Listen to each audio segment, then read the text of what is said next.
નમસ્કાર. આજના આ ખાસ વિશ્લેષણમાં સ્વાગત છે. આપણે આજે એક એવી સફર પર જવાના છીએ જે માત્ર રોમાંચક જ નથી પણ જ્ઞાનથી એકદમ ભરપૂર છે. આજે આપણે જંગલની એક બહુ જ રસપ્રદ અને ક્લાસિક કથાનું વિશ્લેષણ કરવાના છીએ. આ માત્ર કોઈ સામાન્ય વાર્તા નથી હો. આ તો એકતાની શક્તિ અને આપણી ગુજરાતી કહેવતોના ઊંડા ડહાપણનો એક અદ્ભુત ખજાનો છે. આપણો વિષય છે એકતાની શક્તિ. એક એવી વાર્તા જે વર્ષોથી કહેવાતી આવી છે પણ એના પાઠ આજે પણ એટલા જ સાચા અને પ્રસ્તુત છે. શરૂઆત જ કર્યા એક બહુ જ પાવરફુલ વિચારથી: વિના સહકાર નહીં ઉદ્ધાર. હવે આ માત્ર 4 શબ્દો નથી. આ આખી કથાનો અને કદાચ માનવ જીવનનો પણ સૌથી મોટો સિદ્ધાંત છે. આ વિચાર જ આપણને એ સમજવા મજબૂર કરે છે કે જ્યારે આપણે સાથે નથી હોતા ને ત્યારે આપણું પતન નિશ્ચિત છે. વાર્તાના અંતે આ વાક્યનો અર્થ કેવી રીતે સાર્થક થાય છે એ જોવું ખરેખર રોમાંચક બની રહે છે. તો ચાલો કથાની શરૂઆત કરીએ. તો ઘનઘોર જંગલના તોફાની બચ્ચાઓ. એકદમ શાંત શરૂઆત. ચાલો એક એવા ઘનઘોર જંગલની કલ્પના કરીએ જ્યાં લીલાછમ વૃક્ષો એટલા ગાઢ છે કે સૂર્યના કિરણોને પણ જમીન સુધી પહોંચવાનો રસ્તો મળતો નથી. અહીં બધા પ્રાણીઓ એકબીજા સાથે એકદમ હળીમળીને રહે છે. આ જંગલમાં વરુઓનો એક મોટો પરિવાર રહે છે. હવે થાય છે એવું કે મોટા વરુઓ તો ખોરાકની શોધમાં જાય છે પણ બચ્ચાઓનું ધ્યાન રાખવા માટે એક વરુને ત્યાં મૂકવામાં આવે છે. પરંતુ બચ્ચા તો આખરે બચ્ચા જ છે ને. આખો દિવસ રમવું, કૂદવું અને બસ દોડાદોડી કરવી. આ બચ્ચાઓ પોતાની મસ્તીમાં એકદમ મગ્ન છે અને એમની રક્ષા માટે રાખવામાં આવેલું પેલું વરુ બિચારું આખો દિવસ થાકીને એક બાજુ ઘસઘસાટ ઊંઘી ગયું છે. વરુને આમ ઊંઘતું જોઈને આ તોફાની બચ્ચાઓને તો જાણે મોકળું મેદાન મળી ગયું. રમતમાં જ તેઓ ગુફાથી ખૂબ જ દૂર જંગલના અજાણ્યા ભાગમાં પહોંચી ગયા. અને બસ અહીંથી જ કથામાં એક નવો વળાંક આવે છે. નિર્દોષ રમત હવે અચાનક એક મોટા ખતરામાં બદલાવા જઈ રહી છે. લુચ્ચા શિયાળની ખરાબ નજર આ બચ્ચાઓ પર પડે છે.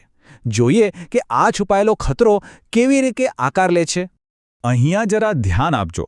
પેલી ઝાડીઓ પાછળથી ડોક્યું કરતું લુચ્ચું શિયાળ. આ બચ્ચાઓ રમતા રમતા વિખેરાઈ ગયા હતા અને એમાંનું એક બચ્ચું બધાથી થોડું દૂર એકદમ શાંતિથી બેઠું હતું. શિયાળે બચ્ચાઓનો અવાજ સાંભળ્યો અને આટલા બધા શિકાર એકસાથે જોઈને એના મોંમાં તો લાળ ટપકવા લાગી. શિયાળની નજર પેલા એકલા બેઠેલા બચ્ચા પર પડી ગઈ. એણે ધીમેથી, સહેજ પણ અવાજ કર્યા વગર ઝાડીઓની પાછળ છુપાતા એ બચ્ચાની બાજુમાં પહોંચીને અચાનક જ એનું ગળું પકડી લીધું અને એને ઝાડી પાછળ ખેંચી ગયું. બિચારા બચ્ચાની ચીસ પણ એટલી ધીમી હતી કે કોઈ સાંભળી જ ન શક્યું. ખતરો હવે એકદમ નજીક આવી ગયો હતો. પણ કહેવાય છે ને કે જ્યારે સંકટ આવે છે ત્યારે જ સાચી બુદ્ધિની કસોટી થાય છે. આ કથાનો સૌથી નિર્ણાયક વળાંક છે. અચાનક બીજા એક બચ્ચાની નજર આખી ઘટના પર પડી ગઈ. એણે જોયું કે કોઈ એના મિત્રને ખેંચી ગયું છે. પણ એ ગભરાયું બિલકુલ નહીં. એણે તરત જ એક ઊંચા પથ્થર પર ચડીને જોરથી અવાજ કર્યો અને બાકીના બધા બચ્ચાઓને ભેગા કર્યા. બચ્ચાઓને એમની ભૂલ તો સમજાઈ ગઈ હતી કે તેઓ ગુફાથી બહુ દૂર આવી ગયા છે પણ હવે પસ્તાવો કરવાનો સમય ન હતો. પેલા બચ્ચાએ સમજાવ્યું કે શિયાળ ભલે લુચ્ચું હોય પણ એ છે તો એકલું જ ને અને આપણે સંખ્યામાં વધારે છીએ. જો આપણે બધા સાથે મળીશું તો એને ચોક્કસ હરાવી શકીશું. આ જ છે નેતૃત્વ અને સાચી સમજ. અને હવે શરૂ થાય છે આ વાર્તાની ચરમસીમા: એકતાથી સામનો, બચ્ચાઓની લડત.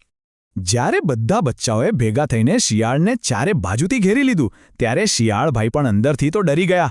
એમણે પકડાયેલા બચ્ચાને તરત છોડી દીધું. પણ પોતાનો બચાવ કરવા અને આ નાના બચ્ચાઓને ડરાવવા શિયાળે એક મોટી ફાંકા ફોજદારી કરી. હું વનના રાજા શેરખાનનો ડાબો હાથ છું. મારામાં શેરખાન જેટલી તાકાત છે.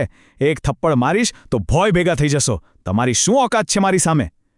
આ તો બસ એનો ખાલી ડર હતો જે ખોટા અભિમાનના રૂપમાં બહાર આવી રહ્યો હતો. પણ આ બચ્ચાઓ હવે કોઈના ડરાવ્યા ડરે એમ નહોતા. એમની હિંમત જોવા જેવી છે. બધા જ એકબીજાની સાથે ખભે ખભો મિલાવીને ઊભા છે. જ્યારે તેઓ એક થયા ત્યારે એમનો બધો જ ડર ગાયબ થઈ ગયો. એમણે પોતાના નાના પગ અને અણીદાર નખ વડે પેલા મોટા શિયાળ પર ચારે બાજુથી હુમલો કરી દીધો. શિયાળ તો સાવ હેપતાઈ ગયો. એને સમજાયું જ નહીં કે કઈ બાજુથી બચવું અને કઈ બાજુ ભાગવું. અંતે શિયાળને સમજાઈ ગયો કે જો જીવતા રહીશું તો બીજો શિકાર મળશે. અત્યારે તો અહીંથી ભાગવામાં જ ભલાઈ છે. અને ત્યાંથી લંગડાતું પોતાનો જીવ બચાવીને ભાગી ગયો. નાના બચ્ચાઓએ પોતાનાથી મોટા દુશ્મનને ધૂળચાટો કરી દીધો હતો. તો હવે આ રોમાંચક લડત પછી આપણે વાર્તાના શૈક્ષણિક વિશ્લેષણ તરફ આગળ વધીએ. કથાનો બોધ અને કહેવતો. સૌથી રસપ્રદ વાત તો એ છે કે પેલું વરુ જે ઊંઘી ગયું હતું ને એ ખરેખર જાગી ગયું હતું અને ઝાડ પાછળ સંતાઈના બધું જ જોઈ રહ્યું હતું. એણે બચ્ચાઓને મદદ કરવા દોડી જવાને બદલે એમને પોતાની લડાઈ જાતે લડવાને શીખવા દીધું. આ આખી ઘટનામાંથી કેટલીક બહુ જ સુંદર ગુજરાતી કહેવતોનો જન્મ થાય છે. ચાલો આ ડહાપણને સમજીએ. સૌથી પહેલી કહેવત જે ભાગતા શિયાળે ઉચ્ચારી એ હતી, હાથના કર્યા હૈયે વાગ્યા. આનો અર્થ બહુ સ્પષ્ટ છે કે જેવું કામ આપણે કરીએ એનું પરિણામ આપણે જાતે જ ભોગવવું પડે છે. શિયાળે નિર્દોષ બચ્ચાનો શિકાર કરવાનો ખરાબ પ્રયત્ન કર્યો અને પરિણામે એને માર ખાઈને લંગડાતા ભાગવું પડ્યું. એના ખરાબ કર્મોનું તાત્કાલિક શારીરિક પરિણામ એને ભોગવવું પડ્યું. આ ઘટના સાબિત કરે છે કે કર્મના સિદ્ધાંતમાંથી કોઈ છટકી શકતું નથી. ત્યારબાદ જે બચ્ચાને શિયાળે પકડ્યું હતું એ બચી ગયા પછી બોલી ઉઠ્યું, આપ સમાન બળ નહીં. આ કહેવતનો સંદેશ ખરેખર ખૂબ જ શક્તિશાળી છે. સંકટ સમયે જ્યારે કોઈ જ મદદ ન હતી ત્યારે બચ્ચાઓએ પોતાની આંતરિક શક્તિ અને પોતાના સાથીદારો પર ભરોસો મૂક્યો.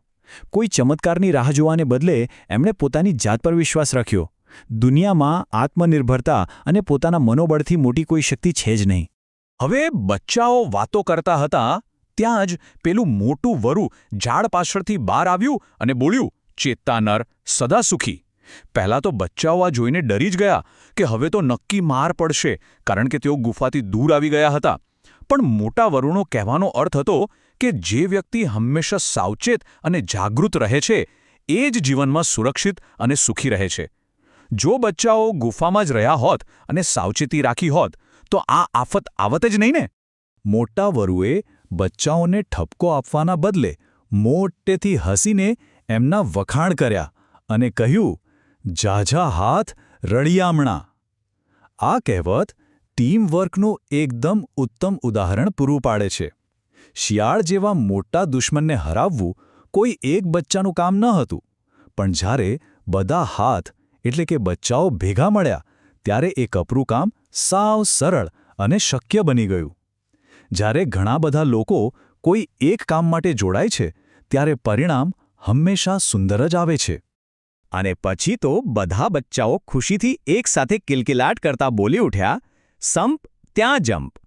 આ ટૂંકી પણ સચોટ કહેવત દર્શાવે છે કે જ્યાં એકતા અને સંપ હોય છે ત્યાં જ સાચી શાંતિ અને જંપ એટલે કે નિરાંત હોય છે. બચ્ચાઓએ સફળતાપૂર્વક શિયાળનો સામનો કર્યો અને હવે તેઓ એકદમ શાંતિથી પોતાની ગુફા તરફ પાછા ફરી રહ્યા હતા. આ શાંતિ એમની એકતાનું જ પરિણામ હતું. અને અંતે સાંજે જ્યારે વરુઓના મુખિયાને આ આખી ઘટનાની જાણ થઈ ત્યારે એમણે બચ્ચાઓને જે શીખ આપી તે ખૂબ જ પ્રેરણાદાયક હતી. મુખિયાની આ શીખ આપણને ફરીથી આપણા શરૂઆતના પ્રબળ વાક્ય પર પાછા લઈ જાય છે, વિના સહકાર નહીં ઉદ્ધાર. મુખિયાએ સમજાવ્યું કે જો આપણે બધા સંપીને રહીશું તો દુનિયાની કોઈ તાકાત આપણને હરાવી શકશે નહીં. આખી વાર્તાનો સાર આ એક જ વાક્યમાં સમાયેલો છે કે સાચી સુરક્ષા એકબીજાની પડખે ઊભા રહેવામાં જ છે. તો હવે આજના આ અદ્ભુત વિશ્લેષણના અંતે એક વિચારવા જેવો પ્રશ્ન સામે આવે છે. આજના સમયમાં એકતાની શક્તિથી કયા આધુનિક પડકારોને પહોંચી વળી શકાય?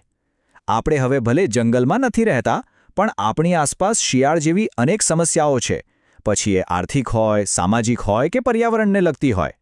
શું વરુના આ નાના બચ્ચાઓ પાસેથી બોધ લઈને આપણે આપણી સમસ્યાઓનો સામનો એકજૂટ થઈને ન કરી શકીએ? આ પ્રશ્ન પર ચોક્કસ વિચાર થવો જોઈએ. આજના આ વિશ્લેષણમાં જોડાવા બદલ ખૂબ ખૂબ આભાર. નવું જાણતા રહીએ અને હંમેશા સંપીને રહીએ.